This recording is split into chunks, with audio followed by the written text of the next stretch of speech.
చివరిలో ప్రియాంక బౌల్స్ అన్ని కింద పడిపోతాయి. ప్రశాంత్ అయితే విన్ అయ్యి ఎవిక్షన్ పాస్ అయితే సొంతం చేసుకుంటారు. అంతేకాకుండా ఎవిక్షన్ పాస్ గెలుచుకున్నందుకు ఒక సూపర్ పవర్ కూడా లభిస్తుంది అని బిగ్ బాస్ అయితే చెప్తారు. ఇక ఓటింగ్లోకి వెళ్ళిపోదాం. 12th వీక్ 8 మెంబర్స్ అయితే నామినేట్ అయ్యారు. నామినేట్ అయిన 8 మెంబర్స్కి అన్అఫిషియల్ ఓటింగ్ అనేది ఆల్రెడీ స్టార్ట్ అయింది. అఫీషియల్ ఓటింగ్ ఈరోజు ఎపిసోడ్ కంప్లీట్ అయిన తర్వాత ఓటింగ్ లైన్స్ అనేవి ఓపెన్ అవుతాయి. ఫ్యాన్ బేస్ ఓటింగ్ రిజల్ట్ ప్రకారం ఈ విధంగా ఉన్నాయి. టాప్ 1లో అయితే ప్రశాంత్ ఉన్నాడు 34% ఓటింగ్తో. ఫ్యాన్ బేస్ ఓటింగ్ అయినప్పటికీ ప్రశాంత్కి అయితే మంచి ఓటింగ్ అయితే పోల్ అవుతుంది, డబుల్ డిజిట్ ఓటింగ్. సెకండ్ ప్లేస్లో శివాజీ ఉన్నారు 21% ఓటింగ్తో. శివాజీ గారికి కూడా మంచి ఓటింగ్ అనేది పోల్ అవుతుంది. థర్డ్ ప్లేస్లో అమర్ ఉన్నాడు 17% ఓటింగ్. అమర్కి కూడా డబుల్ డిజిట్ ఓటింగ్ పడుతుంది, మంచి ఓటింగ్.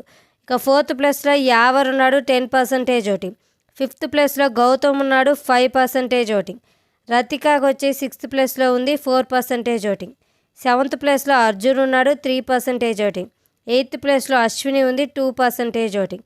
టైటిల్ ఫేవరెట్గా ప్రశాంత్, శివాజీ, అమర్దీప్ అయితే కొనసాగుతున్నారు. ఎవరైనా వీళ్ళల్లో విన్నర్ అయ్యే ఛాన్సెస్ ఎక్కువగా ఉన్నాయి. ఇక డేంజర్ జోన్లో అర్జున్ అండ్ అశ్విని, రతిక అయితే ఉన్నారు. కెప్టెన్సీ టాస్క్ జరగబోతుంది కాబట్టి ఓటింగ్లో మార్పులు అయితే వస్తాయి.